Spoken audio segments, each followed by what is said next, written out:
Récit de l'Orient-Bretagne Sud, à la découverte d'actrices et d'acteurs du territoire. Un podcast proposé par Lorient Agglomération et réalisé par Radio Balise.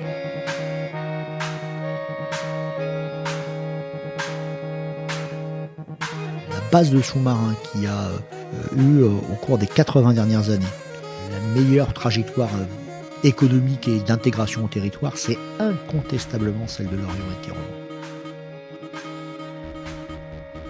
Bonjour, je m'appelle Christophe Serino, je suis historien maritime, je travaille depuis une trentaine d'années à l'Université de Bretagne Sud à Lorient. Je suis également président du musée sous-marin du Pays de Lorient. Épisode 5. Christophe Serino, Lorient-la-Base, histoire d'une reconversion exemplaire.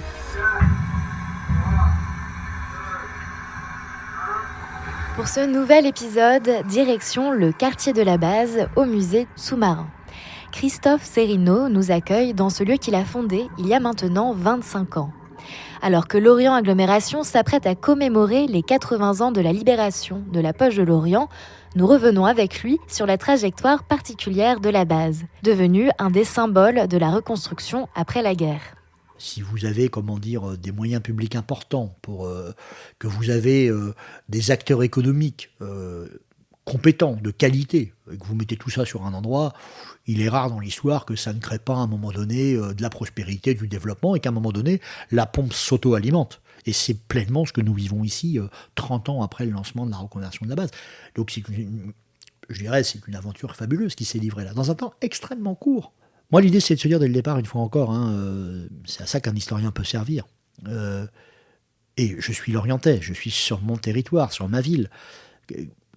Comment je peux contribuer à tout ça, en fait ? Alors nous, on est arrivé là en 99, mais déjà avec la même idée, en fait. C'est de se dire, le Pays de Lorient, dans les années 90, avait perdu de nombreux emplois maritimes. Il y avait des reconversions qui se faisaient, et c'était vrai dans la marine, c'était vrai aussi dans la pêche, avec le port de pêche dans les années 90 qui était en crise, et on est passé quand même de 6 000 emplois, là aussi j'arrondis volontairement, les spécialistes et les professionnels entendront bien ce que je dis. On est passé un peu au prou de 6 000 à 3 000. Et donc, il y a eu cette capacité de résilience, parce que il y avait des moyens publics, il y avait surtout des acteurs économiques qui maîtrisaient parfaitement leur sujet. Et il y avait des élus qui relayaient ces choses. Donc voilà, ce pôle est né, et il est né d'opportunités, avec quand même une cohérence, un chemin qui avait été tracé, d'essayer, d'installer d'abord des bases logistiques et ensuite, bien au-delà, un pôle d'excellence pour la course au large. Et puis, c'est un pari qui a pris. Lorient-la-Base n'abrite pas seulement les skippers et leur team, mais c'est un véritable concentré de tout ce qui fait l'excellence du nautisme et de la course au large à Lorient. Et tous les maillons sont représentés. De la construction navale au réemploi de chutes de voile en accessoires de maroquinerie avec la marque 727 Sailbags. Le futur de la base continue donc de s'écrire. Mais une des particularités de ce lieu est évidemment son architecture. C'est le plus grand édifice construit par l'Allemagne nazie hors de son territoire. Pendant un temps, la question s'est donc posée. Que faire de ces énormes blocs de béton ? Faut-il les garder, faire table rase ? Eh bien maintenant, ces bâtiments accueillent une salle de concert, des ateliers de construction de bateaux, parfois des événements culturels et donc le musée sous-marin. Mais quand Christophe Serino était enfant, ce quartier était encore militaire. Il y avait des sous-mariniers partout. Les voisins de mes parents travaillaient à l'Arsenal. D'ailleurs, ils travaillaient à la base de sous-marins. L'été, on pouvait, en période estivale, on pouvait visiter la base de sous-marins de Quiron. C'était des anciens, souvent sous-mariniers, qui organisaient ça. Et on allait à l'entrée de la base de sous-marins et on pouvait aller visiter, la base de sous-marins. Par contre, en effet, c'était étonnant, mais pour tout le monde, parce qu'un sous-marin, il n'y avait pas de sous-marin visitable en France dans ces années-là. Après, quand on a commencé à démanteler des sous-marins, on s'est dit, on va peut-être en garder quelques-uns pour pouvoir les faire visiter au public. Et puis, les traces du mur de l'Atlantique quand même. Enfin, moi, j'étais môme, on allait au fort bloqué, il y avait des bunkers qui étaient encore... qui étaient tombés, parce que ces bunkers, ils ont été conçus comme ça. Ils sont conçus pour les ouvrages sur la côte, en cas d'impact d'artillerie, ils sont conçus pour rouler, en fait. Je me souviens aussi, parce que Ça, c'était vrai aussi sur les plages de Normandie. En grattant un peu le sable, des fois, on remontait un truc tout rouillé. C'était du barbelé qui était plus dangereux parce qu'il était tellement oxydé qu'il ne coupait pas. Moi, j'avais l'impression, enfant, que finalement, la guerre s'était terminée il n'y a pas si longtemps que ça, si ce n'est que je ne l'avais pas connue, vous voyez. Nous vous le disions au début de cet épisode, cette année, Lorient Agglomération commémore les 80 ans de la libération de la poche de Lorient. Cette zone couvre 26 communes dans tout le territoire. Chacune participe à célébrer cet événement. Mais pour coordonner les différentes propositions et s'assurer de la rigueur historique, un conseil scientifique a été formé et Christophe Serino en fait partie. Lorient Agglomération, les élus du territoire, le président de Lorient Agglomération et les maires des différentes communes souhaitent bien légitimement commémorer le 80e anniversaire de la fin de la Seconde Guerre mondiale à Lorient. Comme vous le savez, une grande partie des communes de l'agglomération ont été concernées, touchées par ce qu'on a appelé la poche de Lorient, et d'ailleurs bien au-delà, puisque c'est aussi vrai du pays de Quimperlé et du pays, d'Auray, qui n'étaient pas dans la poche, mais qui, dans certaines communes, ont accueilli des réfugiés et ont été aux premières loges, si je puis dire, de tout ça. Les orientations qui nous animent, elles sont liées au fond à plusieurs choses. La première, en effet, c'est l'effacement de la mémoire. Il y a un deuxième axe qui nous semble important par rapport à ça, c'est de parler, de prendre pleinement la mesure que ces opérations de libération de la France, la population française, la population civile en a payé le prix lourd. De fait, ces célébrations, elles vont animer alors à la fois des services culturels, des services de patrimoine, mais aussi des acteurs associatifs qui sont très vigoureux sur nos 3 grandes communautés de communes. Et donc l'idée, c'est de pouvoir avoir un comité de pilotage avec les élus qui y siègent pour pouvoir décider des calendriers et de l'organisation générale de ces fêtes, mais aussi un conseil scientifique. Ça a été le souhait du président de l'agglomération, qu'il y ait un conseil scientifique de telle sorte que on puisse étudier les différents projets qui sont proposés au comité de pilotage et éventuellement les labelliser, puisque Lorient Agglomération et puis la ville de Lorient, avec le service du patrimoine qui porte ça plus précisément, proposé de créer un label pour la 80e commémoration de la fin de la guerre à Lorient.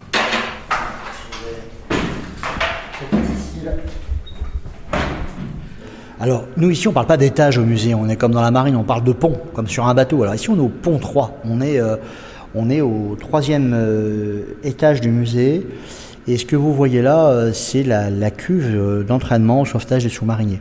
Elle fait 12 mètres de circonférence, 4 mètres de profondeur, elle était totalement remplie d'eau. Et on a souhaité projeter ces images d'archives, et on a là un effet qui est très réussi de ces marins qui s'entraînent là pendant la guerre, comme s'ils remontaient en fait du fond de la cuve. Donc ça fait partie des endroits où on fait silence et où on regarde au plus près les visages de ces marins qui évidemment ne sont plus. Je suis lorientais, le territoire me nourrit dans toute sa dimension portuaire, dans toutes ces problématiques évidemment maritimes, actuelles, économiques. Au fond, pourquoi ça fait 25 ans que je travaille beaucoup avec mes équipes et toute l'équipe formidable qu'il y a au musée sous-marin pour développer ça. Nous sommes une association à 1920. Les acteurs sont bénévoles, il y a des salariés au musée, mais les actrices et les acteurs qui ont développé ça représente, je vous le disais, 32 500 heures de travail, sont des personnes bénévoles. Et donc, pourquoi est-ce qu'on fait ça à un moment donné et pourquoi moi je me suis lancé dans ça? C'est parce que ça me donnait les moyens et ça m'offre les moyens de faire mon métier avec un autre public, de le penser différemment. Et je dirais que depuis les étudiants, les jeunes chercheurs en doctorat jusqu'aux enfants du musée sous-marin, c'est un vrai aller-retour en fait pour moi et qui me nourrit considérablement. Pour en savoir un peu plus sur ce qu'aime Christophe Serino sur le territoire, c'est le moment du tac au tac. Votre endroit préféré à Lorient, Bretagne Sud? La presqu'île de Quiros et la Perrière. J'y suis tous les jours depuis tout le temps. Voilà, je peux pas imaginer, sauf quand je suis en déplacement évidemment, mais je peux pas imaginer une journée sans passer par Quiros, impossible. Voilà, et puis Cargroise aussi, nos ports. Entre le quartier de Cargroise et celui de Quéroman, on trouve déjà 3 des 6 ports lorientais qui donnent son surnom à la ville de Lorient. Le port de commerce, celui de pêche et celui de course au large. Votre plat local préféré? Un plat local préféré? Oh, les langoustines. Les langoustines sont un produit phare de Lorient. On les appelle même les demoiselles de Lorient. Le port de pêche de Lorient-Quéroman est d'ailleurs le premier port français de débarquement de langoustines vivantes. Un son qui vous fait penser au territoire. Le ressac. Voilà, vous savez si, le son il est quand même plus précis que ça. Voilà, le bruit que fait l'eau d'un bateau qui rentre au port. Voilà, sur l'étrave, le long de l'étrave. Et après, donc, le ressac que ça crée sur un quai. Ça, c'est incomparable. Une activité que vous aimez bien pratiquer dans le coin. Oh, la plongée sous-marine, mais j'ai de moins en moins le temps de le faire parce que voilà, je fais plus qu'une dizaine de plongées par an. Donc quand on me demande est-ce que tu es plongeur, je dis non, 10 plongées par an, c'est pas de la plongée. Mais oui, je continue, puis ça s'oublie pas, c'est comme le vélo. Mais c'est indispensable, avoir la tête sous l'eau avec le bruit de mes bulles, ça me suffit en fait. Voilà. Et oui, c'est possible de faire de la plongée à Lorient. Au départ de la Morplage, vous pouvez même prendre le bateau pour plonger du côté de l'île de Groix. D'ailleurs, le saviez-vous, les fonds marins, près de Locmiquélic, abritent encore l'épave de la frégate l'Isère. Construite à Lorient en 1863, elle s'est rendue célèbre pour avoir transporté la Statue de la Liberté de Bartholdi du Havre à New York en 1885. Un rêve pour Lorient Agglomération ? Oh, je ne sais pas si c'est un rêve, mais que chaque Lorientaise et Lorientais se sentent vraiment des ambassadrices, des ambassadeurs de la maritimité de Lorient, que chaque Lorientaise et Lorientais soit fier de ses ports, de tous les gens qui y travaillent.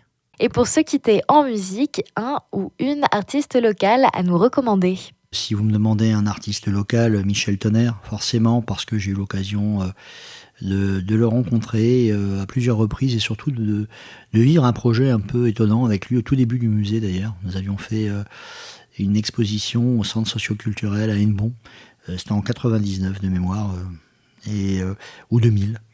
Et donc, le directeur à l'époque du centre socioculturel d'Hennebont, Thierry Le Sec, avait souhaité qu'on passe une après-midi. Il avait convié la population à venir, où à la fois je pouvais raconter, des histoires de naufrage, projeter des images sous-marines, et qu'en même temps Michel Tonnerre puisse chanter.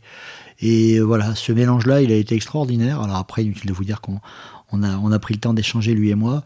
Et voilà, j'ai rencontré un homme tout à fait étonnant. Voilà. Donc un artiste local, forcément, Michel Tonnerre. Vous pourrez prendre Mon petit garçon, j'ai dans la tête, parce que elle est classique et tellement belle. Michel Tonnerre était un chanteur lorientais originaire de l'île de Groix. Il a commencé sa carrière musicale avec le groupe Djibou Djep avant de se lancer en solo. Sa spécialité, les chants de marins. Il est l'auteur et l'interprète de nombreux chants désormais inscrits dans le répertoire traditionnel. Dans la côte à la nuit tombée, on chante encore sur les violons. Au bistrot sur l'accordéon, c'est pas la bière qui te fait pleurer. Et l'accordéon du vieux Joe envoie le vieillard du matelot. Récit de Lorient, Bretagne Sud. Faut des embruns au fond des yeux, et ça te reprend chaque fois qu'il pleut. À la découverte d'actrices et d'acteurs du territoire. Mon petit garçon, mais dans ta tête, y a que les chansons qui font la fête. Et crois-moi, depuis le temps que je traîne, j'en ai vu pousser des rengaines de Macao à la Barbade. Ça fait une paille que je me balade. Et le temps qui passe a fait aux vieux une bordée de rides autour des yeux. Un podcast proposé par Lorient Agglomération et réalisé par Radio Balise.